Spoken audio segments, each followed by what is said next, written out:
Hello guys and welcome back to my YouTube channel. This is me Barkha Sahni और मैं आ गई हूँ एक नई वीडियो के साथ। आज की ये वीडियो बहुत इंपॉर्टेंट रहने वाली है उन स्टूडेंट्स के लिए जिन्होंने अकाउंट्स में अभी तक कुछ भी नहीं पढ़ा है, उन्हें समझ नहीं आ रहा कि कौन से टॉपिक्स इंपॉर्टेंट है, किन टॉपिक पे मेन फोकस करना है, कैसे अकाउंट्स की तैयारी करनी है इन 2 मंथ्स के अंदर, और क्या इन 2 महीनों में हम एक अच्छा स्कोर कर सकते हैं। तो हाँ, बिल्कुल कर सकते हो। तो इस वीडियो को पूरा अच्छे से देखना, और इस वीडियो में मैंने आपको सब कुछ बताया कि क्या करना है, कैसे करना है, ताकि आप जो है अकाउंट्स में एक बहुत अच्छा स्कोर कर सकें। आप सबसे पहले सुन लो मेरी बात।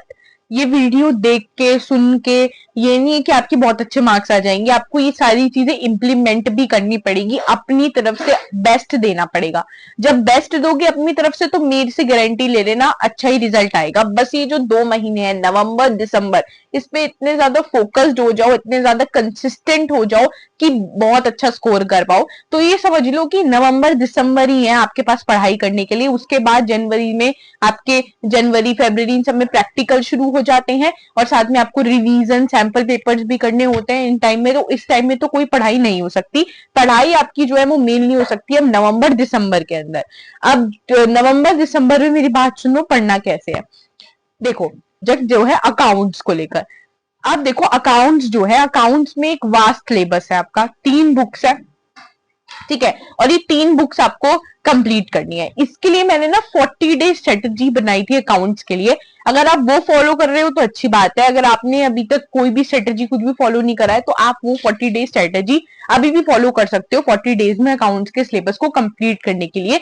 उसमें मैंने आपको पूरा ऐसे प्लानर बना के दिया है। तो मेरे चैनल पे जाओगे, आपको वीडियो मिल जाएगी कि आपको 40 डेज के अंदर अकाउंट्स का सिलेबस कैसे कंप्लीट करना है। तो वहां से अकाउंट्स का सिलेबस कंप्लीट कर लेना। अब सिलेबस कंप्लीट कैसे करना है, देखो, जो आपके चैप्टर्स हैं उनकी अब आप लॉन्ग डिटेल वीडियो नहीं देख सकते, और अगर आप देखने बैठोगे तो वो सिलेबस तो आपका कंप्लीट होने से रहा।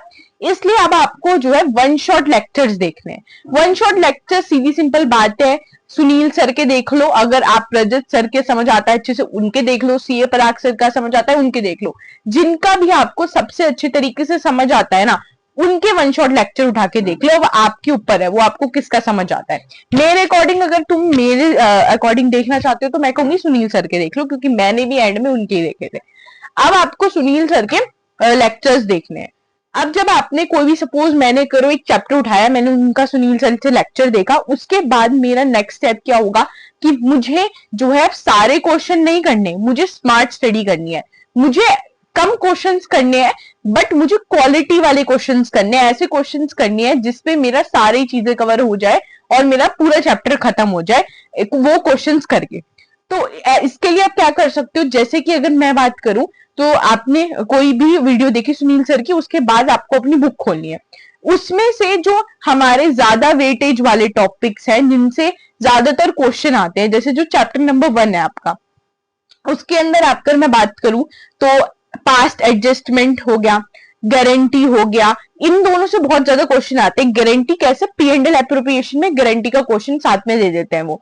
तो पास्ट एडजस्टमेंट और पी एंड एल एप्रोप्रिएशन ये पहले चैप्टर में आपका इंपॉर्टेंट टॉपिक है। तो इस वाले टॉपिक से आप जो है बुक से कुछ क्वेश्चंस निकाल के कर लो। साथ में जो है हर टॉपिक से ऐसे 1-2 क्वेश्चन ढूंढो जिसमें बहुत सारी चीजें कवर हो रही हो, जिसमें ज्यादा पॉइंट कवर हो रहे हो, वो आपको बुक में मिल जाएंगे, वो वाले क्वेश्चन कर लो। वरना मैंने पार्टनरशिप के इंपॉर्टेंट क्वेश्चंस के ऊपर भी वीडियो बनाई हुई है कि कौन कौन से इंपॉर्टेंट क्वेश्चन है, टीएस ग्रेवाल भी और डीके गोयल भी। तो वो वाली वीडियो से भी आप इंपॉर्टेंट क्वेश्चंस देख के कर सकते हो। वो वाले देख के नहीं करने तो जैसे मैंने आपको खुद बताया कि खुद ही अपनी बुक से बुक निकालो और उसमें से ऐसे क्वेश्चन उठा लो जिसमें बहुत सारे कॉन्सेप्ट एक साथ कवर हो रहे हो। जैसे कि अगर मुझे वर्कमैन कंपनसेशन रिजर्व की एंट्री, डब्ल्यूसीआर की एंट्री का कोई क्वेश्चन करना है, तो मैं अब ऐसा क्वेश्चन तो नहीं उठाऊंगी जिसमें एक आधी एंट्री कवर हो रही हो। मैं ऐसा क्वेश्चन उठाऊंगी जिसपे सारे केसेस मेरे एक साथ कवर हो रहे हो। ऐसे क्वेश्चंस आते हैं जिसमें सारे केसेस एक बार में कवर हो रहे हो, तो वो वाला क्वेश्चन करो। तो ऐसे ही चैप्टर नंबर 1 में P and L appropriation, past adjustment के ज्यादा क्वेश्चन करो क्योंकि वो इंपॉर्टेंट है। अब क्वालिटी वाले क्वेश्चन से मेरा मतलब क्या है, जैसे कि चैप्टर नंबर 1 है, उसमें हमें पता है P and L appropriation, past adjustment, ये वाले टॉपिक्स इंपॉर्टेंट है। तो इन टॉपिक से ज्यादा क्वेश्चंस करो और ऐसे क्वेश्चंस करो जो थोड़े से मतलब जिसमें ज्यादातर सारे कॉन्सेप्ट आपके कवर हो जाए, ज्यादातर सारे पॉइंट कवर हो जाए, वो जब हम क्वेश्चन देखते हैं तो पता लग जाता है। और ऐसे ही और जो टॉपिक्स है चैप्टर नंबर 1 के, उनके भी क्वेश्चंस करो और उनमें भी वो वाले क्वेश्चंस करो जिसमें ज्यादातर सारे पॉइंट कवर हो जाए। अगर आपको सपोज करो पास्ट एडजस्टमेंट के आपने 2-3 क्वेश्चन करे और आपको ऐसा लग रहा है कि आपको पास्ट एडजस्टमेंट आ गई और आपके कॉन्सेप्ट पास्ट एडजस्टमेंट में क्लियर है, तो बस ठीक है, आपका पास्ट एडजस्टमेंट हो गया। अब ऐसा नहीं है कि पास्ट एडजस्टमेंट करते ही जाओगे, इसके सारे क्वेश्चन करते ही जाओगे, 2-3 क्वेश्चन करे हर टॉपिक के हो गया, ऐसे आपको करना है। अभी अपनी इस तरीके से अभी आपको प्रैक्टिस करनी है कि आपका फटाफट आपको सिलेबस कंप्लीट करना है, कॉन्सेप्ट क्लियर करना है। मेन अब आपको प्रैक्टिस आप अपनी ज्यादा नहीं कर सकते, आपको मेन है कि आप कॉन्सेप्ट क्लियर करो, थोड़े क्वेश्चंस करो, कॉन्सेप्ट क्लियर करो, ये चीज आपको ध्यान रखनी है। अब जैसे जैसे गुडविल है, तो गुडविल में अगर मैं बात करूं तो गुडविल में आपको जो सारे मेथड्स है उनकी फॉर्मुलेज अच्छे से लर्न होने चाहिए। तो उसके बाद आप गुडविल में से जो भी इंपॉर्टेंट क्वेश्चंस आपको लग रहे हैं जिसमें एडजस्टमेंट है गुडविल में की, एबनॉर्मल लॉस की, एबनॉर्मल गेन की, और जहां पे डेप्रिसिएशन वगैरह वाले जो क्वेश्चंस है गुडविल की, जो एडजस्टमेंट है, ये सब थोड़ा इंपॉर्टेंट है, तो ये वाले क्वेश्चंस आप ज्यादा करो गुडविल के अंदर, तो उससे क्योंकि ज्यादातर क्वेश्चन आता है तो ऐसे क्वेश्चंस करो। गुडविल में भी आप हर एक टॉपिक में से बुक में जो टॉपिक वाइज दे रखे होते हैं ना कि कैपिटलाइजेशन मेथड का क्वेश्चन है या एवरेज प्रॉफिट के, उसमें से एवरेज प्रॉफिट में से मेन 2-3 क्वेश्चन निकाल के कर लिए, ऐसी कैपिटलाइजेशन में से निकाल के कर लिए, हमें देख के पता लग जाता है। ये बड़े बड़े क्वेश्चंस जो होते हैं ना वो निकाल के कर लो, क्योंकि उसमें ज्यादातर सारे पॉइंट्स आपके कवर हो जाते हैं।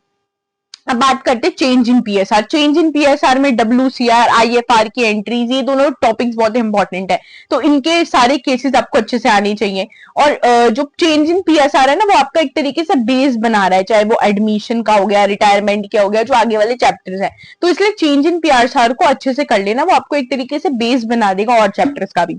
तो चेंज इन पीएसआर कर लिया। फिर एडमिशन और रिटायरमेंट में हमें पता है रिवैल्यूएशन और पार्टनर कैपिटल अकाउंट वाले क्वेश्चन इंपॉर्टेंट है, तो उनकी अच्छे से प्रैक्टिस करो, उनमें से वो वाले क्वेश्चंस करो बुक के जिन क्वेश्चन में ज्यादातर एडमिशन और रिटायरमेंट के इंपॉर्टेंट पॉइंट्स कवर हो रहे हो, जैसे बैड डेब्ट्स में हो गए, अंडर वैल्यूएशन ओवर वैल्यूएशन वाले हो गए, प्रोविजन वाले हो गए, तो ये वाले जो पॉइंट्स होते हैं ना, एप्रिसिएशन डेप्रिसिएशन, ये वाले पॉइंट्स ही पेपर में आते हैं, तो वो वाले पॉइंट्स जिस क्वेश्चंस में दे रखे हैं ना वो वाले क्वेश्चंस करो। तो ऐसे जो नॉर्मल पॉइंट्स होते हैं वो हम कर लेते हैं, बट इन ये वाले पॉइंट्स जो होते हैं ना, प्रोविजन वाले, बैड डेब्ट्स वाले, डेटर वाले, बिल ऑफ एक्सचेंज वाले, ऐसे पॉइंट्स में हम ना कंफ्यूज हो जाते हैं, तो वो वाले पॉइंट्स की अच्छे से प्रैक्टिस करो। बाकी अगर आपको उन पॉइंट्स पे वीडियो चाहिए कि इंपॉर्टेंट पॉइंट्स बता दो एडमिशन और रिटायरमेंट चैप्टर में से, इंपॉर्टेंट पॉइंट्स जो रिवैल्यूएशन और पार्टनर कैपिटल के लिए आ सकते हैं, तो मेरे को बता देना, मैं उसको भी वीडियो बना दूंगी ताकि आपको इंपॉर्टेंट पॉइंट्स पता लग जाए। उसके बाद हमारा आता है डेथ। डेथ वाला जो चैप्टर है उसमें जो डेथ का जिस पार्टनर की डेथ होती है उसका कैपिटल अकाउंट बनाने के लिए बहुत ज्यादा आता है, तो उसके कैपिटल अकाउंट वाले क्वेश्चंस की प्रैक्टिस कर लेना अच्छे से, वो बहुत ज्यादा आता है। वो वाला क्वेश्चन जो है कि उसको जर्नल रिजर्व उसका पोर्शन कर देना, उसके पोर्शन का प्रॉफिट देना, तो ये सब बहुत आता है डेथ वाले चैप्टर में से। डिसोल्यूशन में से रियलाइजेशन एंट्रीज बहुत ज्यादा इंपॉर्टेंट है, तो उनकी अच्छे से प्रैक्टिस कर लेना। तो ये मेन टॉपिक्स मैंने आपको पार्टनरशिप बुक से बता दिए हैं जिन पे आपको बहुत ज्यादा ध्यान देना है, बाकी टॉपिक्स पे आपको ध्यान देना है, बट इनमें आप थोड़ा एक्स्ट्रा ध्यान लगाओ कि लाइक इन टॉपिक्स को तो बहुत अच्छे से करके जाना। फिर हम बात करते हैं जो दूसरी बुक है हमारी शेयर्स और डिबेंचर्स वाली। तो शेयर्स वाली, जो मैं शेयर्स वाले चैप्टर की बात करूं, तो शेयर्स में pro rata, calls in arrear, calls in advance, ये सब आपको अच्छे से आना चाहिए। अब शेयर जो है ना एक बड़ा अच्छा वेटेज वाला चैप्टर है, इसमें आप बहुत मार्क्स गेन कर सकते हो, तो इसलिए शेयर चैप्टर को बहुत अच्छे से डिटेल में पढ़ना, हर एक टॉपिक शेयर का। और शेयर्स में जो वो वाले क्वेश्चंस है ना बड़े लॉन्ग वाले, वो करना, पहले वन शॉट देखना, calls in aerial, calls in pro rata कैसे कैसे होता है सब कुछ समझ लो, अपना बेस क्लियर कर लो। उसके बाद जो बड़े वाले क्वेश्चंस है ना वो करो, 4-5 बड़े बड़े शेयर्स के क्वेश्चंस भी कर लोगे ना, उससे शेयर चैप्टर हो जाता है। अगर एक बच्चा बड़ा जो क्वेश्चन होता है ना कॉम्प्रीहेंसिव क्वेश्चन शेयर चैप्टर का, वो कर रहा है, उसको 4-5 उसने क्वेश्चंस कर लिए और खुद से कर लिए, तो शेयर चैप्टर बहुत इजी लगेगा, बस समझो अच्छे से। फिर उसके बाद बड़े बड़े जो क्वेश्चन है शेयर चैप्टर के वो करो। शुरू में वो थोड़े आपको हार्ड लगते हैं क्योंकि थोड़े आपके कॉन्सेप्ट उसमें अच्छे से क्लियर होने चाहिए, थोड़ी वो प्रैक्टिस मांगता है शेयर वाला चैप्टर, बट बाद में इजी लगेगा और अच्छे से अपने जो है जितने भी 14-15 मार्क्स का वो चैप्टर आएगा आप अपने गेन कर सकते हो शेयर्स के अंदर। तो कॉम्प्रिहेंसिव क्वेश्चन हो गया। और शेयर्स के अंदर ना बैलेंस शीट भी बहुत आती है। शेयर्स की जो बैलेंस शीट है वो 3 मार्क्स की आती है, तो शेयर के अंदर जो 3 मार्क्स की बैलेंस शीट है वो आपको करनी है। अब ना मैंने शेयर चैप्टर के ऊपर एक वीडियो भी बनाई थी, इससे पहली वाली वीडियो आप देखोगे तो जहां पे मैंने आपको शेयर चैप्टर के 10 मोस्ट इंपॉर्टेंट क्वेश्चन दिए हैं। तो वो 10 मोस्ट इंपॉर्टेंट क्वेश्चन भी अगर आप कर लोगे ना तो शेयर चैप्टर आपका हो जाएगा। उसके अलावा बुक से थोड़े बहुत क्वेश्चन कर लेना अगर आपको कॉन्फिडेंस लेकर आना है, बाकी उससे भी आपका हो जाएगा। डिबेंचर्स के अंदर मैं बात करूं तो डिबेंचर्स के ऊपर भी मैं एक ऐसी वीडियो बना दूंगी, 10 मोस्ट इंपॉर्टेंट क्वेश्चन जो डिबेंचर में, जिसमें सब कुछ आपका कवर हो जाए। बट डिबेंचर के अंदर वो वाला जो टॉपिक है कि इश्यू हो रहा है पार में, रिडीम हो रहे हैं प्रीमियम पे, इश्यू हो रहे हैं पार पे, रिडीम हो रहे हैं प्रीमियम पे इश्यू हो रहे हैं, पार पे रिडीम हो रहे हैं, तो वो वाले जो केसेस है ना, वो वाले केसेस बहुत अच्छे से करना, उस पर क्वेश्चन आता ही आता है। डिबेंचर्स के अंदर एक इंपॉर्टेंट टॉपिक है। बाकी अगर आपने शेयर्स करा है तो डिबेंचर्स आपको इजी लगेगा, बस ये वाला टॉपिक डिबेंचर्स का अच्छे से कर लेना। और ये वाली जो बुक है टोटल 25 मार्क्स की बुक है, तो ये 25 मार्क्स पूरे अच्छे से आपको लेने हैं। तो इस बुक को अच्छे से पढ़ लो, अच्छे से इस बुक की प्रैक्टिस कर लो, वो अपने कॉन्सेप्ट इस बुक के क्लियर कर लो। अब जो हमारी ग्रीन वाली बुक आती है उसमें जो चैप्टर नंबर 1 और 2 थ्योरी है वो तो वन शॉट देखोगे एग्जाम से पहले तो हो जाएगा।